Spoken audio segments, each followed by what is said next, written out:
I'm by now completely used to comments like, go to Pakistan and do it. Why should I go to Pakistan and do it? Urdu is an Indian language, you know. If I want to do a program on Urdu and there are enough takers, how does it hurt someone? So, because there are no filters on social media, especially Twitter, I think people find it easy to just let it all hang out. And this response is by no means new. It's just gaining currency, it's becoming more normal. Hello and welcome to the Federal. I am Nilanjan Mukhopadhyay and you're watching Off the Beaten Track, a program in which we take fairly large perspective issues on something which is a very contentious matter. Quite often or not, that is what we do. Now, India, as you know, is a land of constant friction and hostilities on the issue of language. Very recently, we had this Marathi versus Hindi coming up.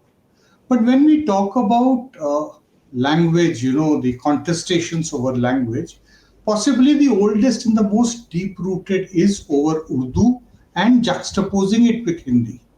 It has now become fairly, you know, normal to say that Urdu is a language of Muslims and Hindi is the language of Hindus. Whereas this is not what it was. Urdu may be the official language of Pakistan, but Urdu is actually the language of the entire subcontinent, and all people of this country have traditionally grown up learning, speaking, writing Urdu. Even now, most of us, the kind of Hindi that we use, quite often we use certain Urdu words also which come in without ever realizing it. This is what we call also Hindustani. Now, the reason why I am talking about these is because I will be speaking with the noted, writer, translator, critic, and most importantly, historian Rakshanda Jalil.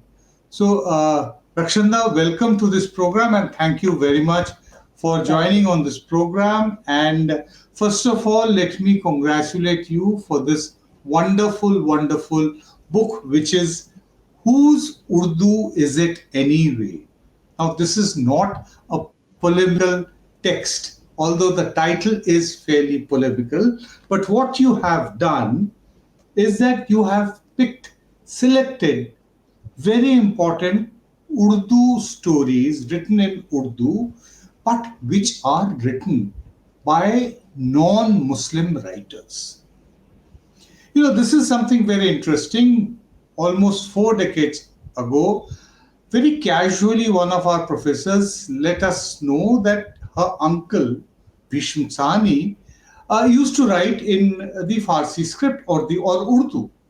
He wrote in what we call Hindustani.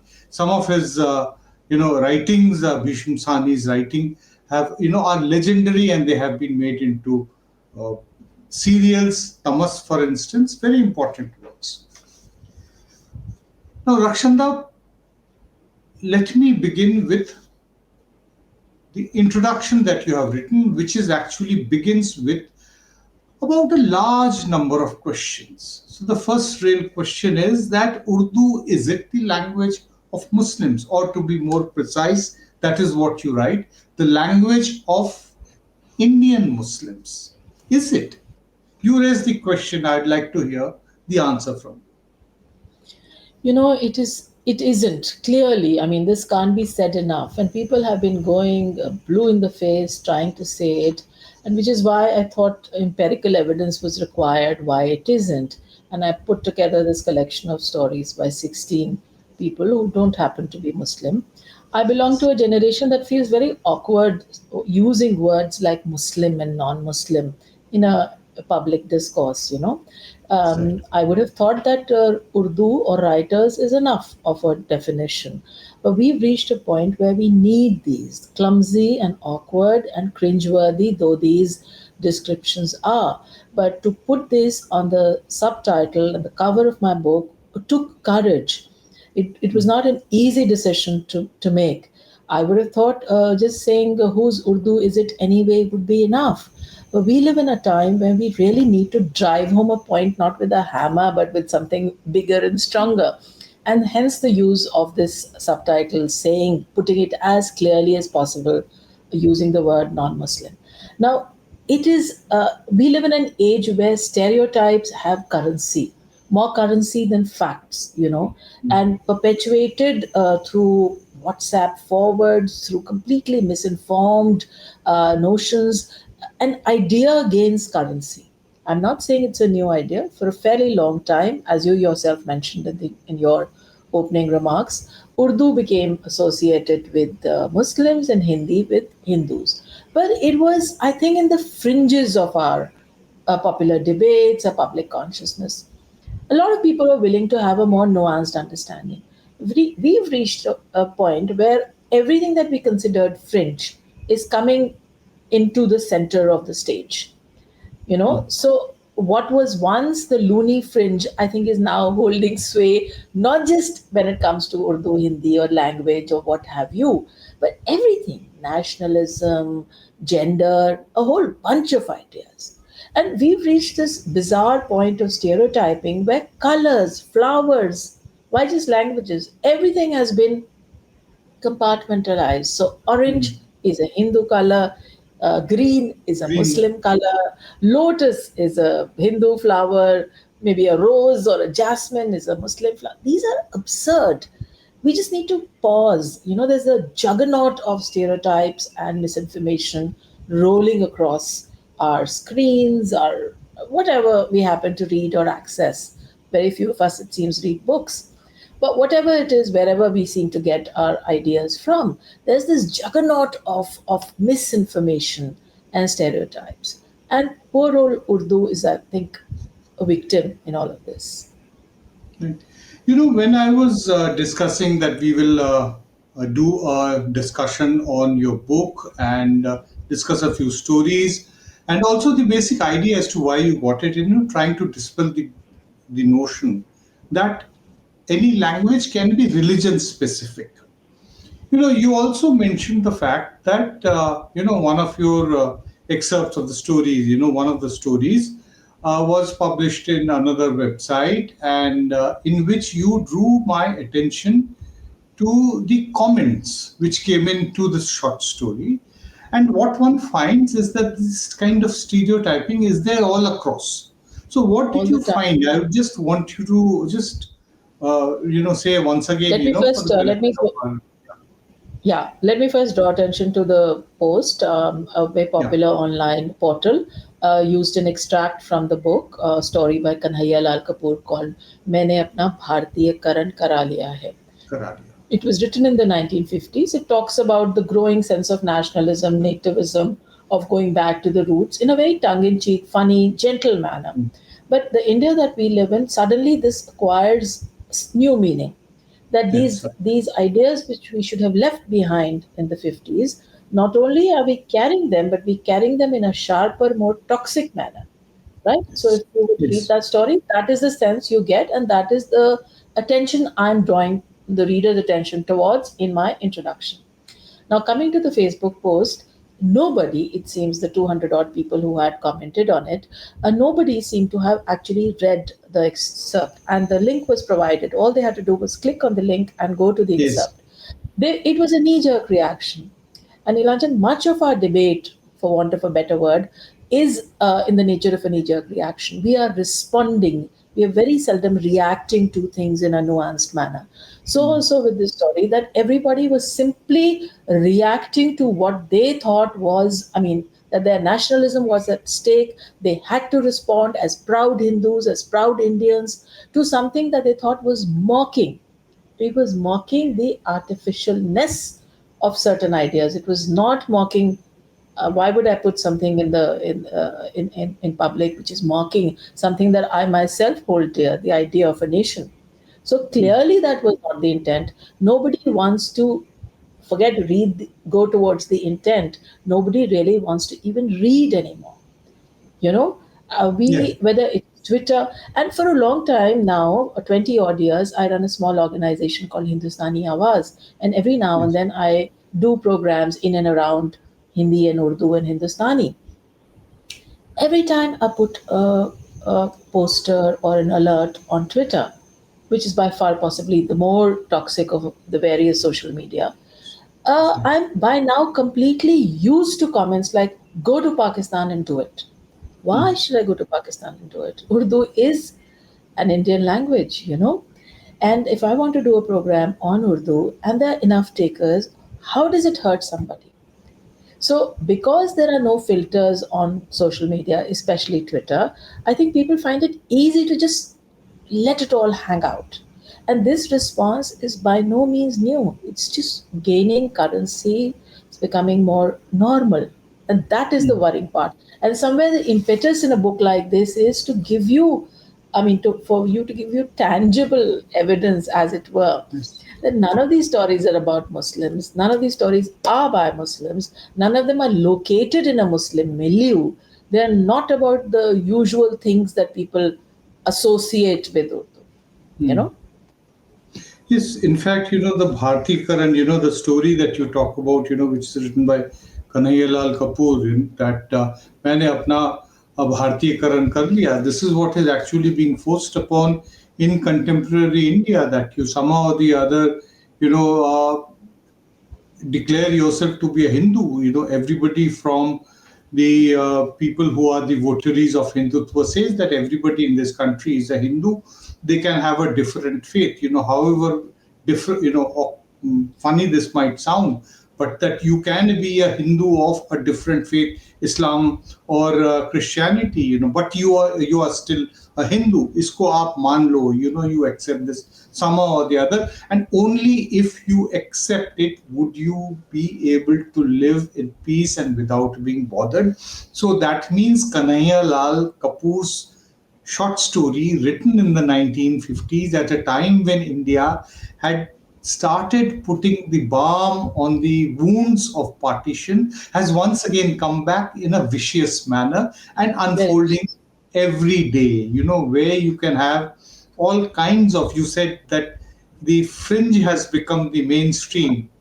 The yeah, Union Home Minister now says that there cannot be a terrorist of a certain religion, absolutely. there cannot be a Hindu terrorist, as if trying to say, and few years ago when this was said by a Home Minister of the state of Haryana of the same party, at that point nobody really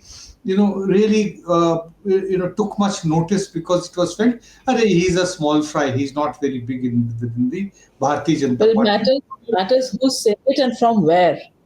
The Yes. citadel Yeah. of democracy. Yeah. Yeah. And in Parliament, it is being said there, and that is it, and it is being cheered. So it's a very difficult uh, contemporary India that we look at, and But let me ask you, Hindus consider Urdu to be a language of the Muslims.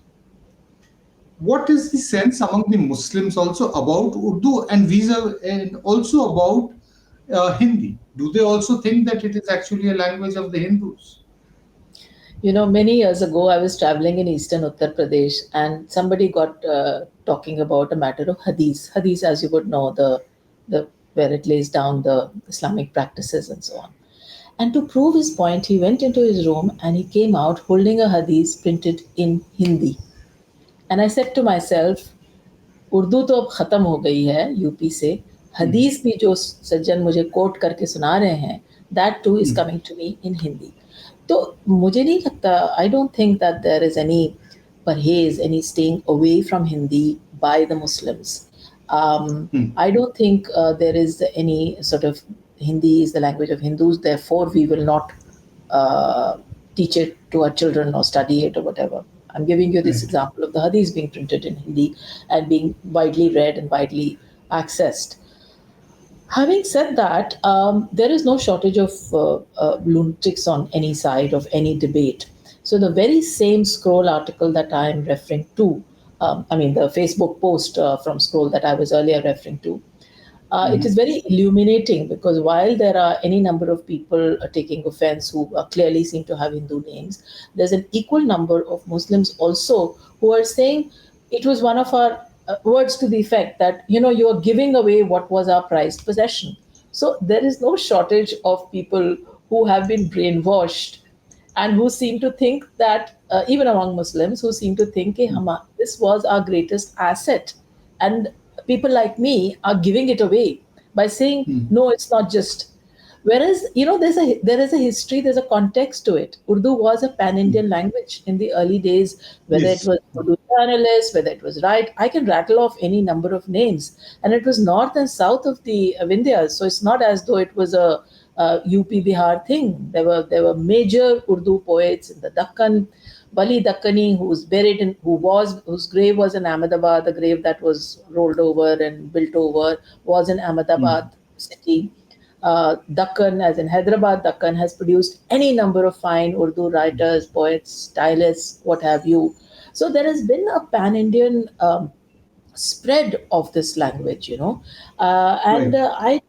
I think it's such a sort of a injustice to Urdu. Another injustice that I want to very briefly point towards is that Urdu is a language of love and romance. It's a Mm, very sweet language.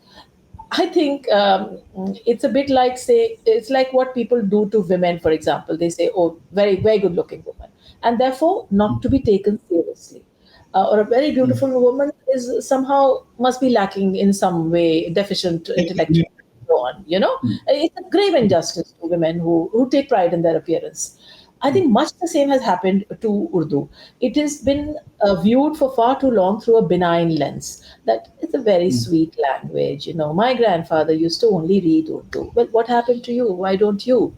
And also that, yes, there is a fair amount of very good, very powerful poetry on love and romance and so on in Urdu. But I wouldn't define Urdu as the language of love and romance.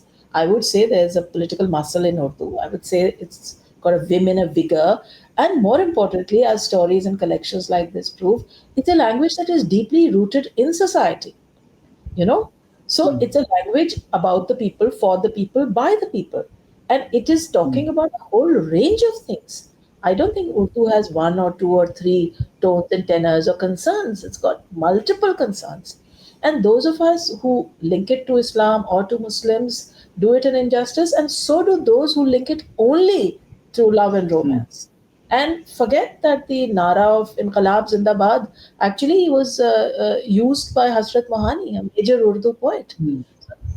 I mean, it's not just of revolution that the Urdu poet has constantly talked about, but the prose writer, the fiction writer, has talked about whatever is going on in society. Ooch neech, jhol, unevenness, whatever is in society. I think the poet has tried to hold up a mirror to society. You were talking about the pan-Indian character of Urdu and the fact that it has been there. The language has been there across different parts of India. You specifically named south of Vindhyas and also Gujarat as being there. But there are, if you look at it from the other perspective, look at the Muslims. Say for instance, a state like West Bengal. Let me clarify. It's a state, where, despite being a Bengali by birth, I never have lived there, never grew up in West Bengal. But You're a we pure have been Bharti. there only on, and I grew up in what is called the heart of the composite culture, which is northern Western UP, what used to be the city which I grew up in is now part of Uttarakhand, but it used to be part of the heart of Western UP at one point. What I'm trying to say is that Bengal, for instance, you have possibly one of the largest number of people, surely by the ratio of Muslims in different states. Yeah, Yet the uh, the Bengali Muslim is as ferociously committed to Bengali as absolutely. And possibly rightly so. And anybody rightly is. so. I use the word ferociously committed because this is what we are also witnessing. That this entire campaign which is going on by the BJP is being countered by Mamata Banerjee by saying that Bengali speaking people are being targeted. Let us look at what is happening in Delhi, in Gurgaon. Is that the moment you see a Muslim Bengali, you presume that this person is not an Indian, he's a Bangladeshi. That is the assumption, and then immediately you want kagaj. So that is the same thing. So, saying this, let me move on to the other point which you raised, that beside the geographical spread, is that you say that getting away from matters of geography, who can best lay claim to Urdu? Can it be just the poets and politicians and polemicists? Is Urdu only for the shair who sings of romance and revolution, and the orator who can count upon the vigor of rousing Urdu poetry to pep up the dullest of speeches, or the sloganeer who needs to a catch-all इनकलाब जिंदाबाद हम देखेंगे और even है कि बोल कि लब आजाद है मेरे. You know, it is generally speaking, the moment we talk about Urdu, we start talking about, or we start imagining that it is Urdu, sher o shairi. That's the end of Urdu. But it has a very vibrant literary tradition. I'd like you to dwell into it. You mentioned two things. Let me address both. One is this business of geography, and you mentioned the Bangla speaking Muslims of Bangladesh, and rightly so, that is their mother tongue. As in the case of Assam, there's no reason for Muslims from Assam to know Urdu, to speak it or to write it or to read it. If they wish to, it's an Indian language. Of course, they have every right to do so. But their effective first language is Assamia. So also with Jammu and Kashmir, the Muslims of Yes. Jammu and Kashmir, their effective first language is Kashmiri, or in the case of those from Ladakh, Ladakhi. Similarly, from Kerala, I mean, Muslims from Kerala speak Malayalam. There is no reason on Hmm. earth for them to know, or for them to be expected to know Urdu. Tamil Nadu. I can go on with these examples. You know, in office farewell parties, I've heard this from so many people and witnessed it at first hand. If there is a Muslim present, they will say, so and so, bhai, now you recite a sher. Now, that person may or may not be into Urdu poetry or any kind of poetry, may or may not offhand remember a suitable for that sher for that occasion. But this Right. assumption, it may seem benign, but if you think about it, it's offensive. Why should you expect the one Muslim in your office group to have a share ready to recite at a farewell part? It's very seemingly benign. But we live in a time where we need to be a little more mindful of all our seemingly benign gestures. Now, there is no reason for a Muslim from Kerala to produce a share at an office farewell party. And yet, this is an assumption that they would know, that they should know, they ought to know. Mhm. There is that. Then the other thing you talked about is this business of prose and poetry, and how unfairly Urdu poetry has held sway over Urdu prose. And of course, poetry in any language has an unfair advantage over prose because it's easier to recall, it's easier to recite, easier to, there's one for every occasion, and so on and so forth. So, there I understand the poetry prose divide.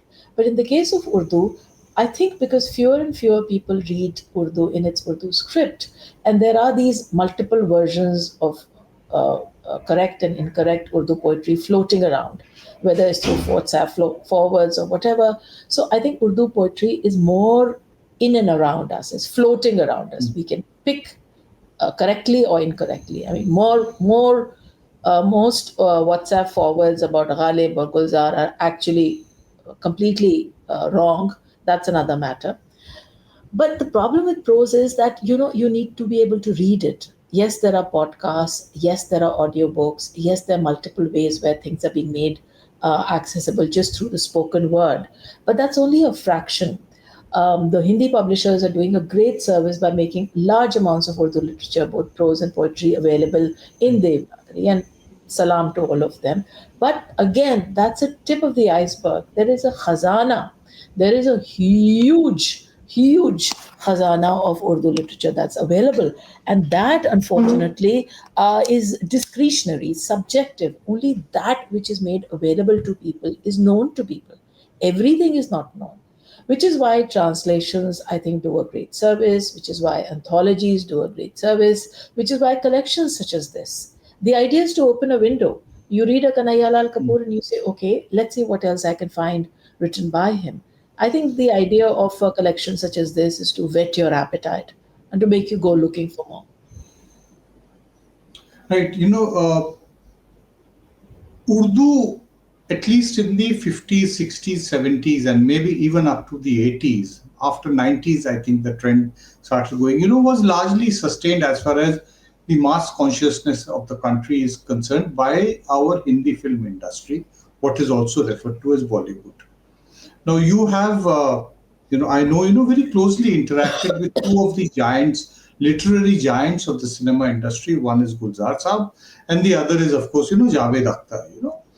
So based on your interactions with the film and also the fact that you have tracked cinema also, especially the Hindi cinema, how do you find the evolution or the decline of Urdu in Hindi cinema? You're very right in pointing towards cinema as a platform that kept Urdu afloat through very difficult times. The lyricists, not just Gulzar and Javed Sahab, whose work I've translated now, but the early generation, Kafi Yes. Azmi, Sahil Ludhianvi, you name it. There's a whole Yeah. long list of them. They made Urdu accessible. They made Urdu reach penetrate the nooks and crannies of the popular imagination. In an Right. India of the 40s and the 50s, when there was radio was such a powerful medium, then whether it was a chai ki dukaan or a pan ki dukaan, there would be a transistor that would be blaring Hindi film songs. Both Yes. again, North India, South India, East India, West India, where have you? And I think it was these songs that were using good language, good Urdu. It was often using seemingly quaint expressions such as Goya ke chunanche. If you recall, there was a Mm. film that made this Yes. the refrain, or Yes. albatta, or gumshuda, or words like that, which were in real danger of slipping out of even conversational Urdu, forget written Urdu. So Right. what the film lyricists did was something rather clever, I think. They retrieved this. I don't know if it was strategizing. I don't know if a great deal of thought went into it. Be that as it may. You know, they were using Urdu for all kinds of things, not just in terms of vocabulary. When Nehru dies, Kafi Azmi wrote this beautiful long nazm, which was Right. used in one of the songs. And the idea of a Nehruvian India is picked up and amplified by all of these film lyricists. So there is a Mm. political, to use a word that I use with caution, agenda also here. When Nehru is saying, let the temples of modern India be the dams and the colleges and the factories, the Hindi film lyricists are interpreting this call that is being given by the Prime Minister of the country and interpreting it in a manner that the average Right. Indian who's listening to these songs from a chai ki dukaan or a pan ki dukaan can understand. So you have films like songs like Chodo Kal Ki Baatein, Kal Ki Baat Purani, Aao Milkar Likhein Nayi Kahani. What is this alluding Right. to? This is alluding to the nation building project that Nehru has underway, but it is in a very accessible, easy to understand way, and all much of the cinema of the 50s and right up till the 60s, when there are wars with China, with Pakistan, is the film lyricist who is Yes. drawing, who's writing rousing poetry, talking of nationalism, talking about aaj phir dushman ne lalkara hai. That kind of poetry is also coming Yes. from the pen of Yes. the Exactly. film lyricist. So There, yes, there I was think. a lot of patriotism, expressed by the writers in the songs, especially that time. Yeah, and Hakikat, for this instance. Hakikat was a lovely war movie. Yes. Now, Yeah. this content-driven programming that we are seeing, I've just come from an Urdu festival just this morning, is a fairly new phenomena. I think it started barely, what shall I say, 10, 15 years ago that we've seen a revival of Urdu through programs. Everybody cannot be Mm. taught Urdu. Everybody cannot be taught the script or can be given a masterclass in Urdu literature.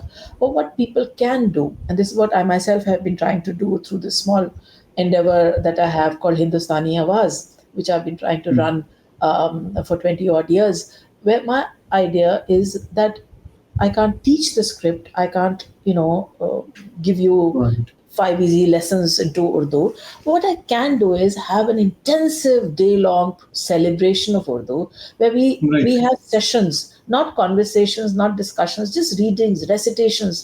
It's like a sampler's menu. You go into a restaurant, you can't eat everything, right? So you ask the Right. chef to give you a sampler's menu, a taster's menu, also, as That's it's called. right. So, not just me, but so many others. There's Rekhta. Today I came from the Wire Urdu Festival that's, as we speak, going on at Jawahar Bhavan. So many of Mm. these endeavors are gaining strength.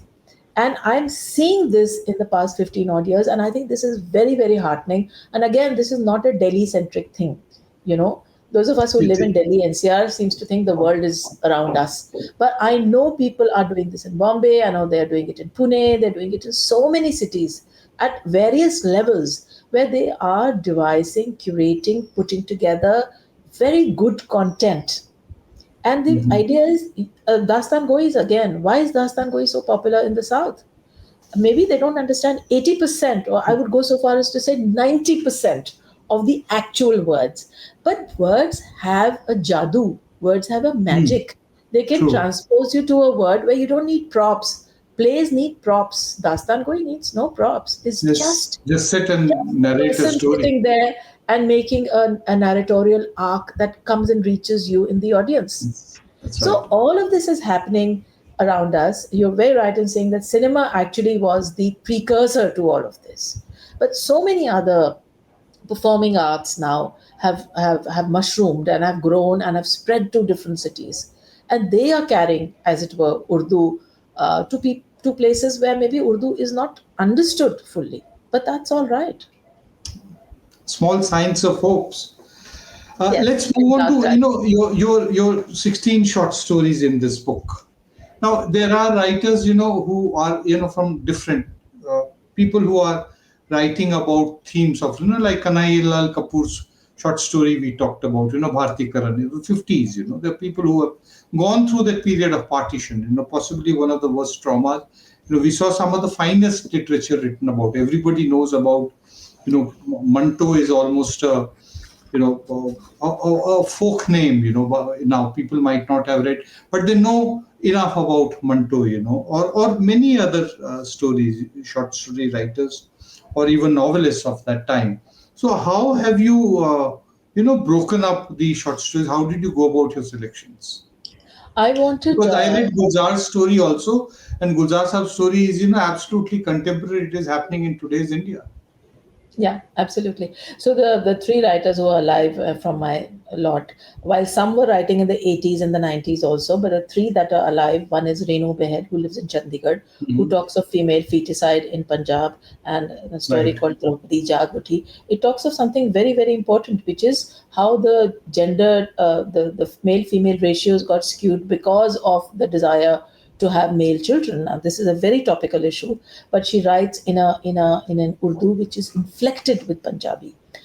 We Mhm. have Deepak Budki, a Kashmiri Pandit, writing a story called The Rape of an Abandoned House. It talks of the houses and the property and the material possessions that Kashmiri Pandits left in the valley when they migrated to the plains, and what happened to those houses, how they were bit by bit vandalized, stolen, broken into, robbed, in many cases set on fire, and so on. And Gulzar's story that you referred to, again, it talks about a Hmm. little spark that is needed for a communal outrage, and also how festivals used to be an occasion for joy. And in Gulzar Saab's story, when Ram Leela and Muharram come at the same time, and this we see around us even now, a Ram Leela procession or a Muharram procession is not always a cause for joy, but a cause of anxiety in case something happens and the peace is disrupted, as it were. The other stories here, there's a very charming story by a man called Mahinder Kapoor. Mahinder Nath, I'm sorry. Mahinder Right. Nath was also the brother of Christian Chandar, and he writes Hmm. this charming story called A Cup of Tea. A man and a woman have been living together for 12 years. They've given Right. birth to children, they run a whole household. The in laws love the woman, everything is going Hmm. fine.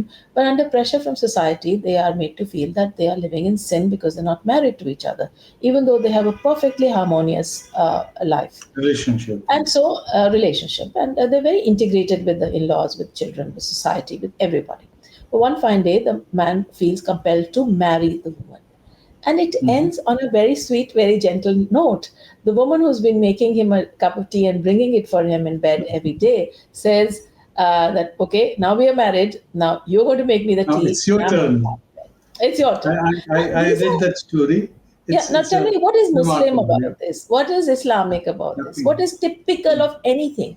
The It's point I'm pure trying to human make is emotion. it's just human emotion. Another story by Rajendra Singh Bedi about a man who falls in love with a neighbor, a very attractive woman, but she has a child who's specially abled. But at the time the Yes, story ends, he sees her not just as an object of lust, as an attractive young woman, but as a woman completely who is different. in a well, she is raising a specially able child, and so she needs help. She needs that human element which her husband cannot provide, and he who starts off as a voyeur ends up being that friend and support.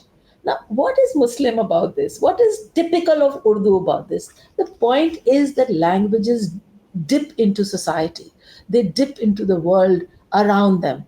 There's another story about a man who, for want of a better word, as a hobby, jumps across wells. Now, once tap water has come to the Right. city, wells are of no use. So, what is one to do with all the wells that are there in the city?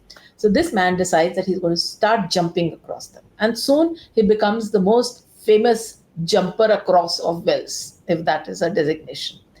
Now, Mhm. it's a cute story, but it ends on a very grisly, very macabre note. Now, by picking all of these stories, and there are, of course, partition stories here. There's a story by Yes. Ramanand Sagar about women who've been abducted. All of these concerns we've read about before. But I don't personally like stories where where the partition generation of writers say that we suffered more than you did, our loss was greater than your loss. I like Hmm. stories where there's a balance. I like stories where no one is denying that terrible things happened, no one is denying Yes. that terrible things happened, especially to women, but the writer is not making any special claim to that suffering and saying I suffered more I than suffered you the did. most, Yeah, in a I very think detached manner. detached. Yeah, yeah. So that is The what kind I of mean. writing which was, possibly the best examples of detached writing was Manto. That is what I think. But the problem with Manto is he's the most anthologized, and therefore he's taken to be the Hmm. most representative. So I stayed away from the big names. In this case, Upindranath, Yes. Premchand. I mean, what better Yes. example? Ramlal, and there was so much to choose from. I Yes. wanted also somewhere to bring in names who are either lost, like Mahendranath, for example. Not many people know him, or Ramanand Sagar is better known Yes. as Better known as a the filmmaker. TV serial. Yes, yes, as a filmmaker, and very few people know of him as a fiction writer. Even Gulzar Saab, he's known as this film lyricist, but I think he's a very fine prose stylist. He's written some amazing short fiction, Ravi Par and several others. So I think sometimes we need to Devinder Isar again, a very modern Urdu short story writer, has written a story about a corpse in a mortuary. So the range. Surinder Prakash has written a story where Premchand's story ended. The same farmer who was hungry and poor and broke in Premchand's story reappears in Surinder Prakash's story, and he tells us that actually things haven't really changed for the better. you know we would have thought that Premchand's story, written 80 odd years ago, the peasant that he's alluding to has a better deal. But no, the Mhm. story written in the 1980s is saying that 50 years later things have become grimmer for the Indian farmer. So there's a range of interests, there's a range of concerns, and there's a range of voices. Well, you have really explained, also your book, and thank you very much. You have, explained as to why you embarked on this rather difficult exercise in today's India.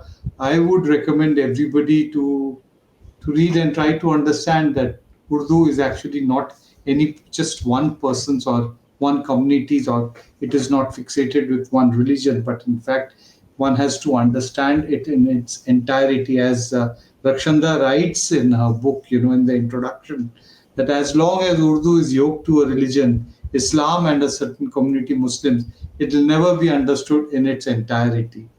To a great extent, I'll say that, if you read these short stories, you'll understand that Urdu is actually not any religion specific or community specific.